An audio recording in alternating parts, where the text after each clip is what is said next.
The idea of setting small fires to prevent bigger fires is known as a prescribed burn. The process eliminates brush. Wednesday, and the second day of the House Panhandle fire hearing, officials with the Texas Parks and Wildlife Department urged the committee to encourage the use of prescribed burns.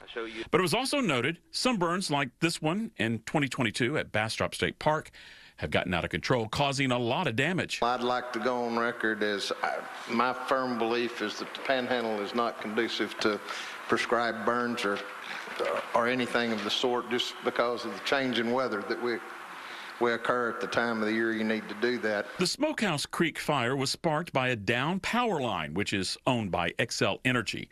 Forest Service investigator Kevin Pierce told the committee Wednesday he came to that conclusion shortly after going to the burn zone. Did you determine how it broke or why it broke? Didn't determine how it broke or why it broke. Okay. Is that part of your? Not part of it. Why is that? And I'm just curious. Why is that not part of your assignment to determine why it broke or how it broke? It's kind of irrelevant. The pole had cut marks on its base, like the one in this picture provided to Fox 7. Pierce testified that the pole was tagged with a red flag, indicating it was to be replaced and not to be climbed. Pierce ruled out arson as a contributing factor, but said he didn't get an answer about those chop marks. Who'd you ask that question of? I asked that question to the attorney representing Xcel Energy. Okay. Did you get a response? I have not. I was told he made a couple of phone calls while we were there on scene, and then came back to me and said he was unable to get my question answered, but he would follow up with it and get back with me.